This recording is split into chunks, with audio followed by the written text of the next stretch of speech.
नमस्ते विद्यार्थी मित्रों। कक्षा 10वीं में हिंदी में आज हम पढ़ेंगे कविता कर चले हम फिदा। दोस्तों, इसकी रचयिता है कैफी आज़मी, जो हमारे जाने माने अभिनेत्री शबाना आज़मी के पिताजी थे और इस खूबसूरत गीत कर चले हम फिदा की रचयिता है।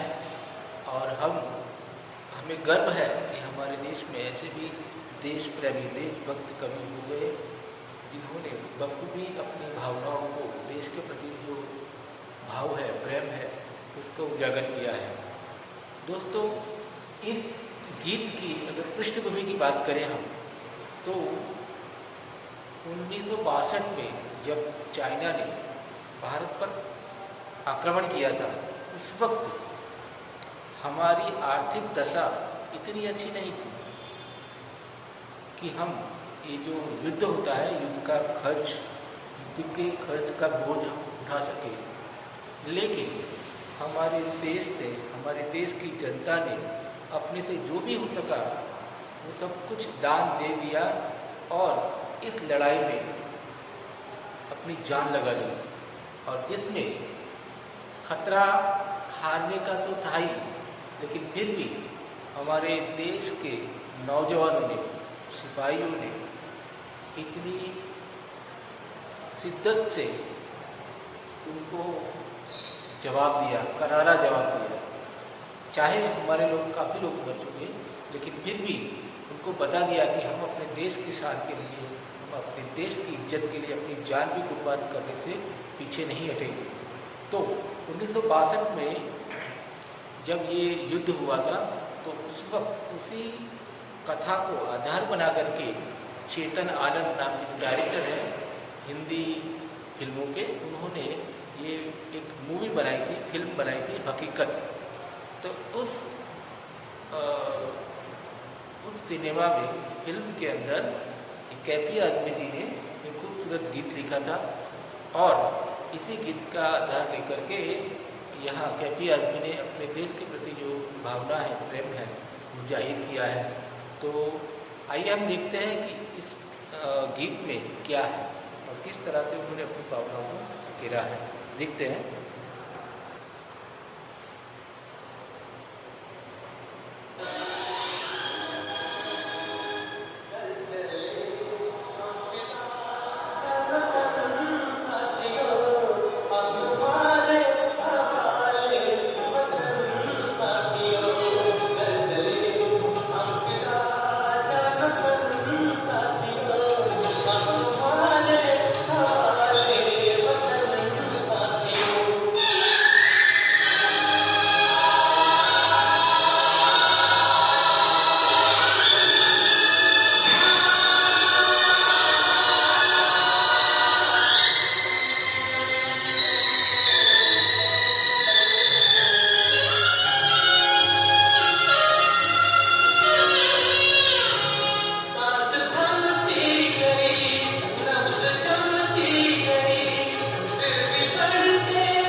तो दोस्तों हमने देखा इस खूबसूरत गाने को कि किस तरह से हमारे जो सैनिक हैं वो अपनी जान की बाजी लगा करके देश के लिए अपनी जो भी अपना हुनर है, अपनी ताकत है वो दिखाते हैं और जाते जाते आखिर में संदेश देकर जाते हैं कि हमने तो अपने जान की बाजी लगा दी देश के लिए, अब आपकी बारी है।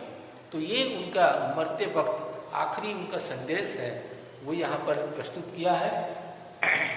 दोस्तों ये आपको मैंने पृष्ठभूमि की बात की कि इतना भयंकर ये युद्ध था जहाँ ये पता था कि हम हारने ही वाले और सही में हम हार चुके थे, लेकिन फिर भी यहाँ एक खुमारी की बात है कि नहीं, हम मर जाएंगे लेकिन हमारा जो ईमान है, हमारा जो सम्मान है, मान है, वो हम गवाएंगे नहीं।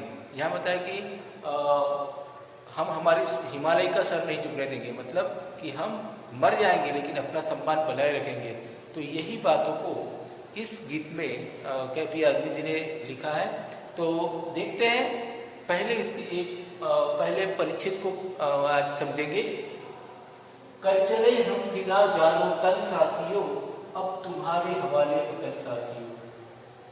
आखिरी संदेश देते हुए जो सैनिक युद्ध में शहीद होने जा रहे हैं वो आखिरी संदेश देते हैं अपने देशवासियों को कि हम अपनी जान को फिदा यानी कुर्बान लेकर जा रहे हैं, अपनी जान और तन, हे साथियों, हम अपनी जान, अपना जीव, अपनी जान जो है, अपना शरीर, दोनों हम कुर्बान करके जाते हैं देशवासियों। अब तुम्हारे हवाले, हवाले मतलब आपको हम सौंप रहे हैं कि अब तुम्हारे हवाले वतन साथियों, हे साथियों, हे देशवासियों, अब ये कुर्बानी देने की बारी आपकी है। आगे कहते हैं, सांस थमती गई, नब्ज जमती गई। नब्ज यानी हमारी नाड़ी। अब ये जगह ऐसी है कि जहाँ 12 मास ठंड रहती है, काफी ठंड रहती है।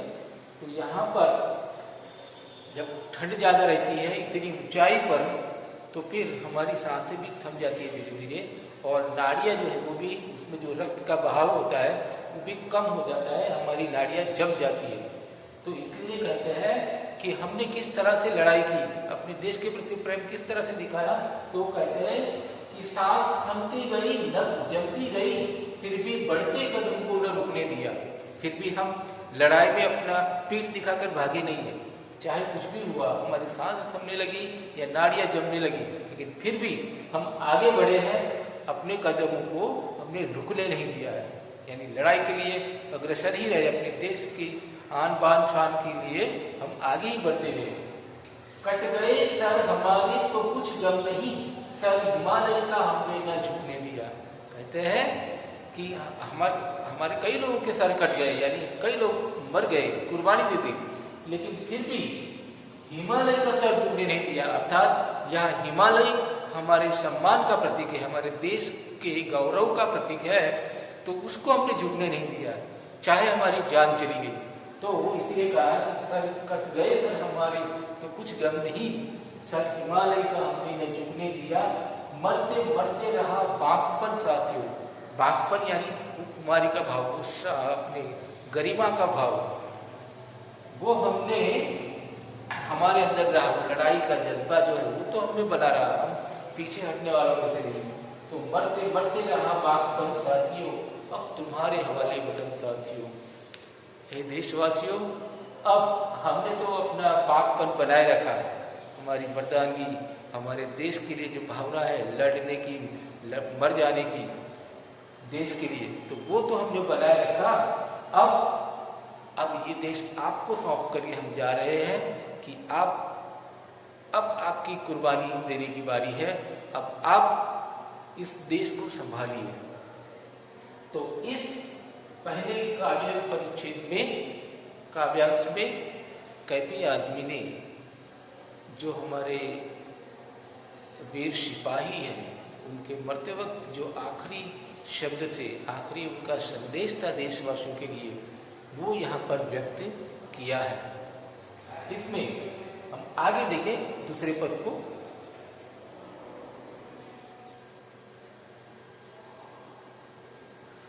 दूसरे पद को हम देखें, इससे पहले हम ये पहले काव्यांश जो है उसका जो सारांश है, भावार्थ है, वो मैं यहाँ रखता हूँ। आप लोगों से निवेदन है कि आप उसे समझ लें और फिर अपनी नोटबुक में भी कॉपी करें।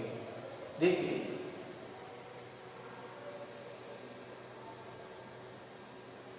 तो ये पहले कार्यांश का भावार्थ इस प्रकार है। प्रस्तुत पंक्तियों में कैफी आजमी ने युद्ध में शहीद होने वाले एक सैनिक के अंतिम क्षणों की मनोदशा का वर्णन किया है।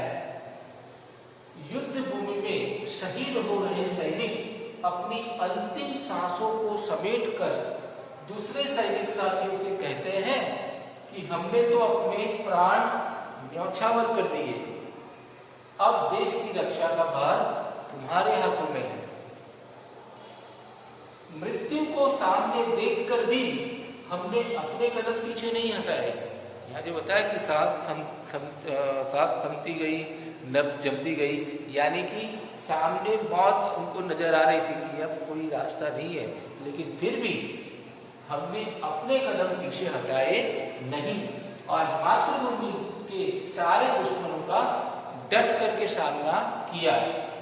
हमें हमारे सिर कटने का भी कोई गम नहीं है, कोई गम नहीं है कि हमारे सर कट गए, बल्कि हमें इस बात का गर्व है, प्राउड है, इस बात का गर्व है कि हमने हिमालय यानी कि भारत माता का सिर झुकने नहीं दिया, अर्थात हमने दुश्मनों को अपनी सीमा से प्रवेश नहीं करने दिया। अब हम दूसरी दुनिया में जा रहे हैं, देश की रक्षा अब तुम्हें करनी है, देश की रक्षा का जिम्मा, देश की रक्षा का भार अब तुम्हारे हवाले हम करके जा रहे हैं। तो इस प्रकार ये प्रथम काव्यांश का हमने आज भावार्थ देखा। आपसे अनुरोध है कि आप इसे ध्यान से समझें, देखें, सुने और ये भावार्थ को अपनी नोटबुक में कॉपी करें। धन्यवाद।